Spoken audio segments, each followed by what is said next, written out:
క్షేత్రంలో కలియుగ ప్రత్యక్ష దైవమైన శ్రీ వెంకటేశ్వరునికి ఉత్సవాలు పరిపాటి. ప్రతినిత్యం ఆ బ్రహ్మాండ నాయకుణ్ణి కొలుస్తూనే ఉంటారు. ఇక శ్రీవారికి ప్రతి ఏడాది కార్తీక మాసం శ్రవణ నక్షత్రం రోజున పుష్పయాగం నిర్వహించడం ఆనవాయితీ. అందులో భాగంగా ఇవాళ శ్రీవారి పుష్పయాగానికి అంకురార్పణ జరుగుతుంది. కలియుగ వైకుంఠమైన తిరుమల నిత్య కళ్యాణం పచ్చతోరణంగా బాసిల్లుతోంది.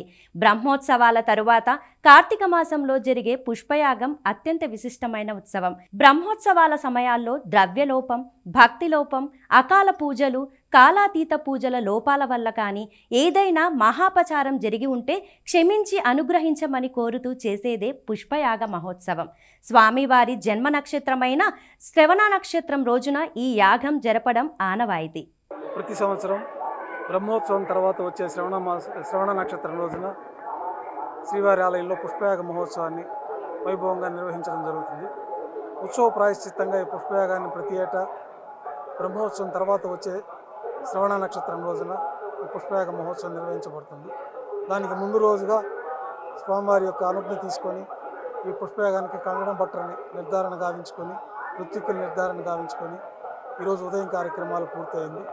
సాయంకాలం సర్వసైన్యాధ్యక్షులైనటువంటి విశ్వక్సేనుల వారు 4 తిరువీధుల ఉత్సవం జరుపుకుంటూ వసంత మండపానికి చేరుకుంటారు. అక్కడ పుణ్యాహవచనము, మేదిని పూజ, ఆస్థానం పూర్తయిన తర్వాత శ్రీవారి ఆలయంలోని సంపంగి ప్రాకారంలో కల కళ్యాణ మండపంలో అంకురార్పణ, వేదారంభంతో ఈ కార్యక్రమాలు ప్రారంభమవుతాయి. పుష్పయాగ మహోత్సవం రోజున ఉదయం స్వామివారి అనుజ్ఞ తీసుకొని సంపంగి ప్రాకారంలో కల కళ్యాణ మండపంలో వైభవంగా స్నపన తిరుమంజనం నిర్వహించబడుతుంది.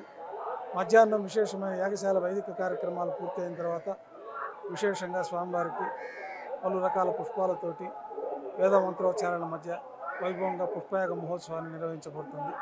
ఈ పుష్పయాగ మహోత్సవం అనంతరం భక్తుల దర్శనం పూర్తి చేసుకున్న తర్వాత ఈ పుష్పాదిప దేవతల కలశము స్వామివారి ఉత్సవాలతో కలిపి మేళతాళాలతో ఊరేగింపుగా సన్నిధిలో చేరుకుని కుంభంలోని శక్తిని స్వామివారికి ఆవాహన గావించి ప్రత్యేక నైవేద్యం సమర్పించిన తర్వాత అర్చక బహుమానంతో ఈ పుష్పయాగ మహోత్సవం పూర్తి అవుతుంది.